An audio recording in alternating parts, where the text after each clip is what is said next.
Crafted comedy by Great Wolf. It's the talk of people in the know. Welcome to the G Block Show. This is part 2 of a 4-part series. Very Suly joins the Air Force. Ladies and gentlemen, the G Block Show.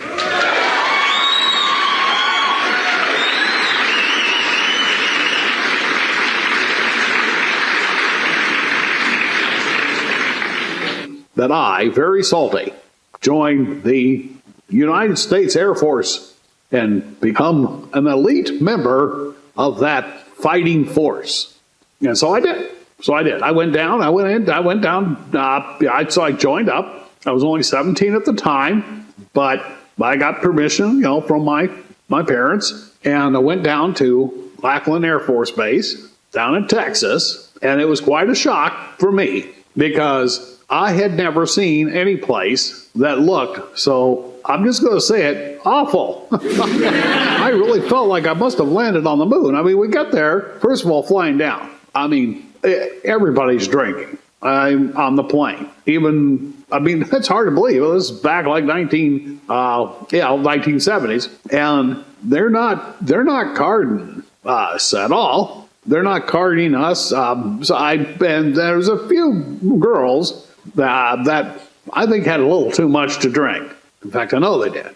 And there's a few guys that are probably right on the border. And we get there, and then it's the fun and games is over. And this is before, we kind of had a sense of what boot camp's going to be like. But this is before any of these movies, like Full Metal Jacket and stuff like that. It's just not, no. We grew up with Gomer Pyle. That was pretty much our idea of boot camp. Even though we were in a military town, we knew people that had been in the military, but I don't know, at least for me, I don't remember ever being told what was really the reality of a real boot camp. By the time we land, it's getting pretty late. It's a little after 10, I would say, maybe getting closer to 11. We get on the bus, and that's where it all starts, the yelling.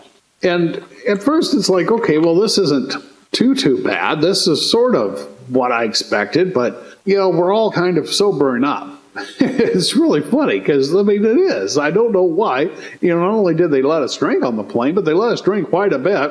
Wow. Not a real smart thing to do because, boy, it's totally not. The party is over once you get on the bus. Once you land and they land the plane and they take you to the bus, that's when they really go into their diatribe. And one of the things, if you're enjoying this stuff, if you haven't been into basic training or something, it's just kind of a kick in the butt. Go on like YouTube or something and look at these guys that do this. This is just, when you think about it, when you just peel it back, I know that, I know it's supposed to be all real tough, but it's really like they're being fantastic actors because you are playing a role of yelling and trying to be as scary and tough as you can possibly be. And if you're, and when you look at it one way, it's really funny. And if you look at it another way, it's like, oh my God, this is just really frightening.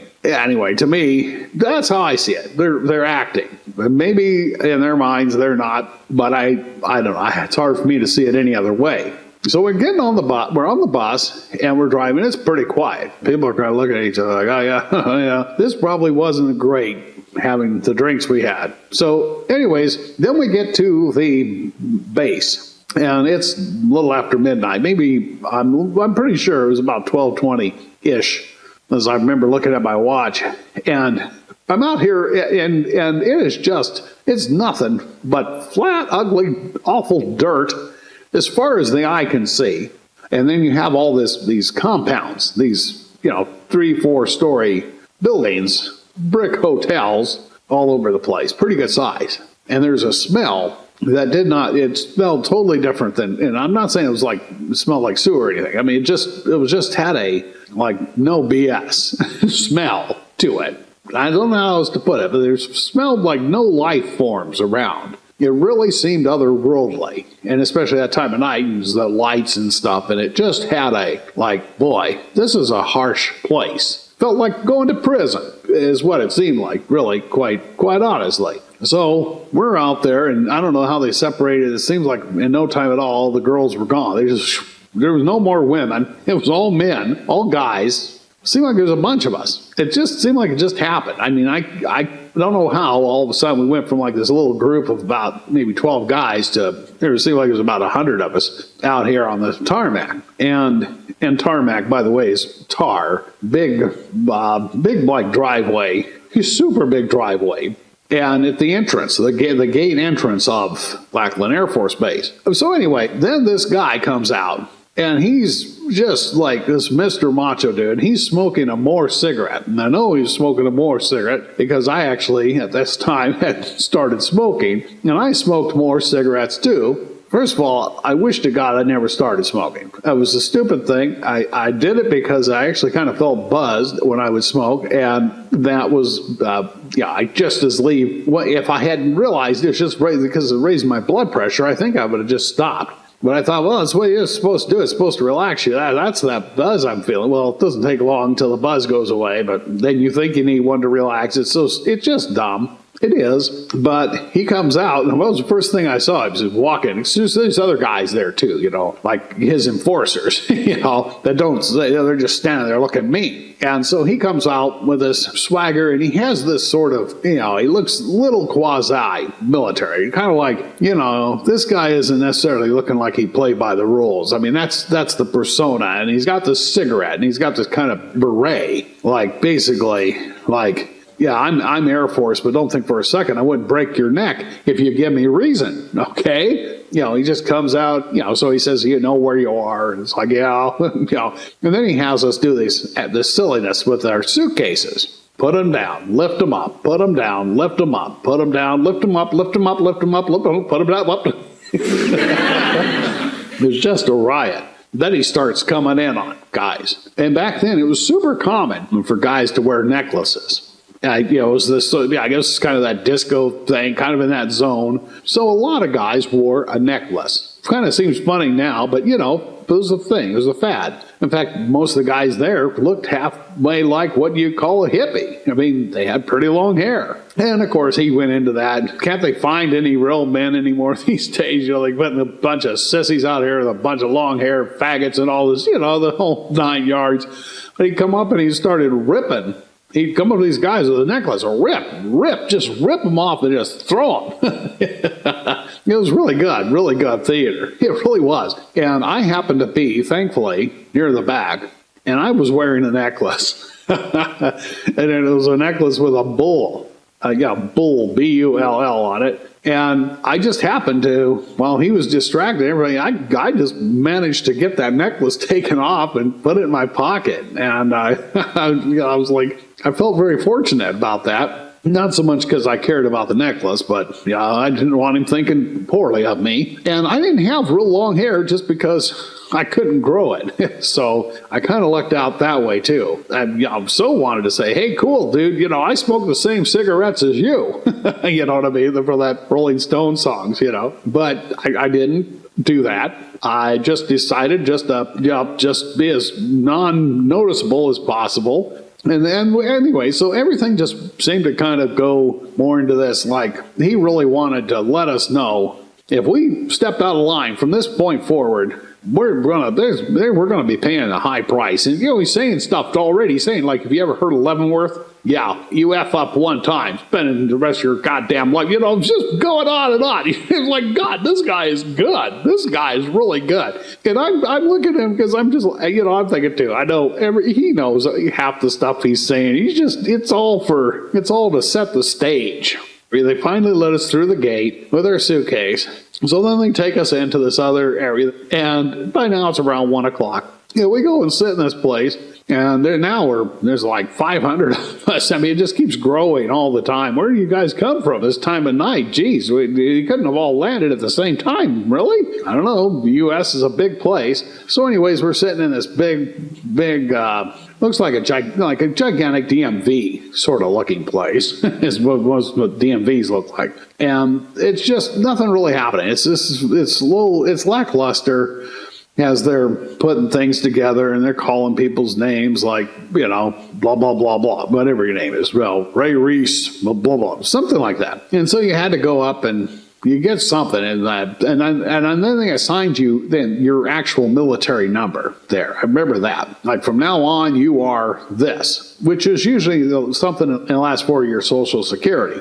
And so by the time this all winds out, we finally then get split up again, and then they're going to send us to our barracks. And these barracks are these concrete hotels, 4 or 5 levels. I wish I could remember. I'm thinking they're 5 levels high. I'm almost sure they were, but I'm not 100%. To be honest, they could have been 6, but when I was in there, I know when I was there, I was on the 4th, so I know there's 5, but I don't know if there's, so anyways, figure about 5 levels. These concrete hotels, barracks. So these barracks, for anybody who's just never been in boot camp, especially if you've never been down there in Lackland, it's not like the little barracks on Gomer Pyle, those little like huts. But this is more like prison. In terms of it's concrete and these steel doors and that sort of thing. And so they split us up when we finally get with our DI. A drill instructor. We got with our DI,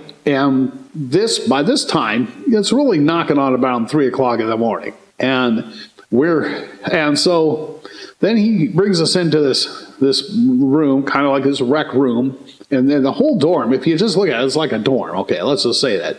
You've got 25 beds, you've got 25 cots on each side of it, and there's two of these rooms side by side. So you can't see the other side. You can cross over to it if you want, but you can't see it. One side, you can never see the other side. But all in all, got 100 guys in this total unit. One of us, and then so you got the cots lined up, and you got that row, and it's just very similar to Full Metal. If you ever watch that boot camp, but there's no bed on top of another bed. It's individual beds. And here again, we've never seen, the only thing I ever saw before this was the Gomer Pyle thing. So the first thing we do there is, okay, you've got a locker. Here's your locker. Get over there. And they're just yelling. You can hear yelling all through the building. It's just like yell fest, even at this time of the morning. And so it's like, okay, here's your combination. Blah, blah, blah, blah, blah, blah, blah, blah, blah. Go ahead. Open your locker.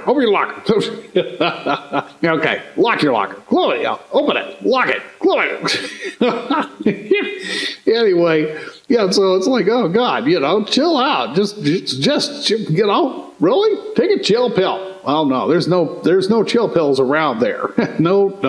Then it's like, okay, now get this straight. This here is your area. And you can walk out here, but when I show up in this middle zone here, that's what we call the red line. So he said, okay, now this here is called the red line. So like, there's no line there, but this means when I'm here, you are not. You get the hell out of this area, and that's that. You're going to be, over here. You stand to attention. So everybody, that's why. So we worked on that. Okay, well, you can go in here now, mosey in to this center area, this big path across from the bunks, across from each other. It's hard to kind of describe, but you guess if you see Full Metal, it's like that same thing. And so we had to practice. Okay, we go in the middle, and then he'd show up, and it was immediately, it was like, okay, okay. And we all had to do that and stand at attention. And of course, then it was all the formalities, like you always say, sir, yeah, yes, sir, yes, sir, I can't hear you, sir, yes, sir. It's like, okay, just like the song, like Aerosmith, yes, sir, no, sir, don't come closer. It's just like that. Okay, so we play that back and forth for a while. So we're getting acclimated to this awful situation. It's probably about 3:45. He says, all right, now we're going to go. We got to let your parents and loved ones know that you're okay, you're safe, okay? Sure. All we're thinking is, Jesus God, what we wouldn't give just to lay down and get some sleep. But no, we're going to be writing, well, okay, well, how bad can that be? So, okay. And he says, okay, now what you want to do is, he says, these are the elements that need to be put in the letter. You need to say that you've arrived. You need to say this names off about 7 things there, roughly, that need to be in the letter. Fine. So we do that. We're doing it. And he starts to get these letters. He's like, wow, what's this? This is, you seriously can't expect your parents or anybody who loves you to be able to read this garbage. Come back, rewrite it. So it's like, okay, none of us could leave until this was done, by the way. It's not like, okay, no. Oh, here we are, all of us rewriting the letters. And and each time we try to do it a little bit nicer penmanship. And it was the same thing, but it was pretty much the same. It kind of like get a little better each time. Like, okay, fine, that's acceptable. What are you talking? You've got to rewrite this. So our first night, we get to sleep. I think we get to finally go and lay down at 5 o'clock. It's pretty close to that. And it's wake up time, 5:30. We no sooner, seriously, are just starting to, I'm sure most of us in the same boat as me, just starting to doze off. Just finally starting to like, oh God, this is wild. Where am I? Blah, blah. And they come and they're yelling, get up, butt, get up, get up.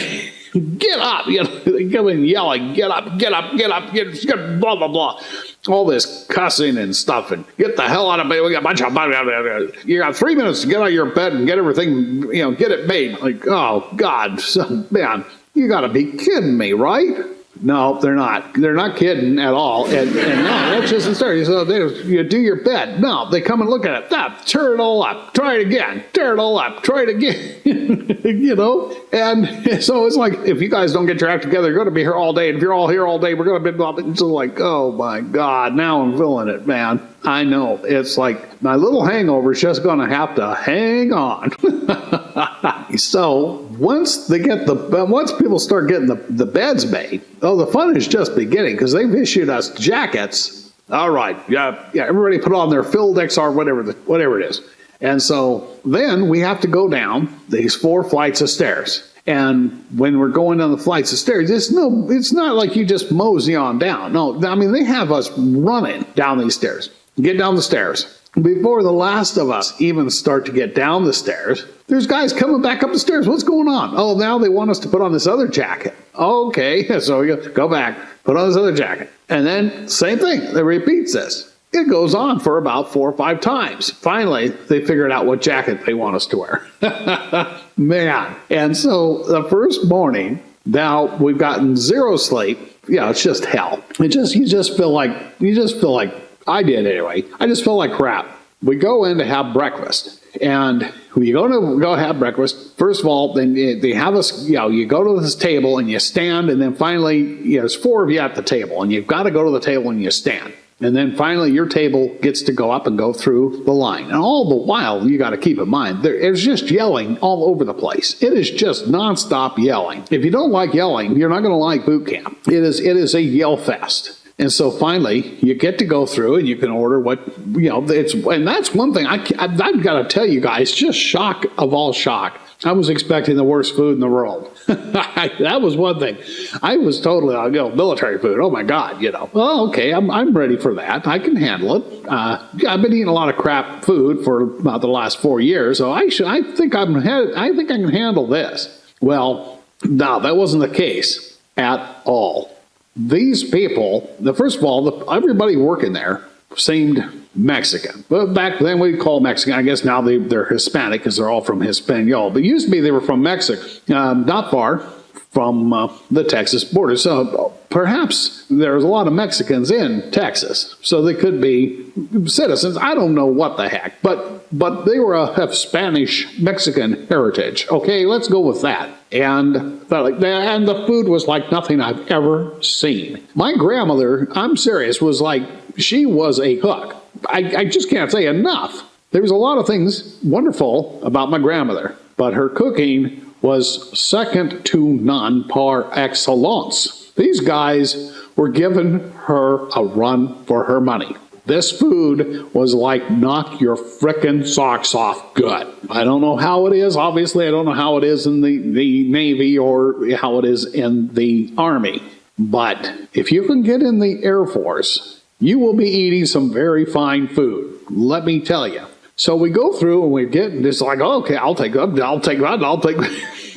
Can I just, I just died in your arms tonight. We're just like, oh my God. And the smell is just like, oh, I'm going back there now. It's just like, just put me back. Yeah, it was just as though amongst all this hell, there is real awesome heaven. So anyways, get the tray, get the food, and then we go to our table, and we have to stand there until 4 of us arrive.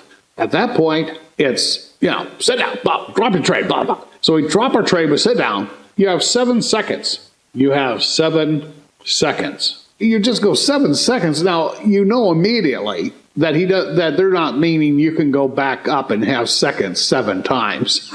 No, 7 seconds to eat your breakfast. I am not kidding. So you're just like, wow, you just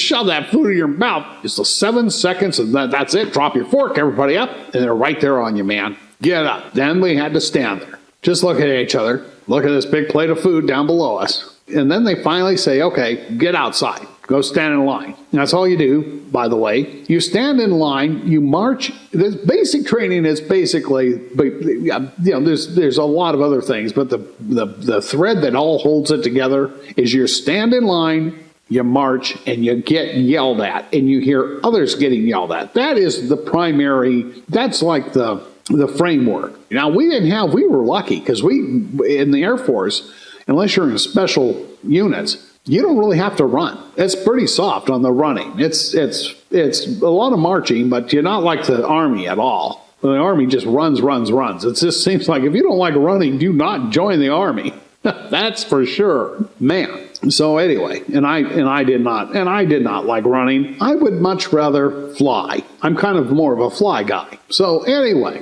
we get outside. We have to stand there, wait for everything to kind of come together. Then they take us to a place where they check our teeth. And it's all just wham, bam, thank you, ma'am. Move it. You sit down for like a split second. The guy opens up your mouth and looks in it. I mean, just about looks like he's going to break the guy's jaws. Like, just pull the jaw. And they go, God, get out of here. God, another guy. And then every now and then they're like, cavities. He's got a cavity. Throw him kick his butt. We hope you're enjoying part 2 of a 4-part series. Very Suly joins the Air Force. You can listen to part 3 of the 4-part series, Very Suly joins the Air Force, on the next Episode of the G Block Show. We're glad you're here. Please help us to continue bringing you more crafted comedy videos by simply clicking the thumbs up icon and by subscribing to our channel. And hit that bell to receive notifications each time we post a new video. We really appreciate your support because all we do for you. Thank you.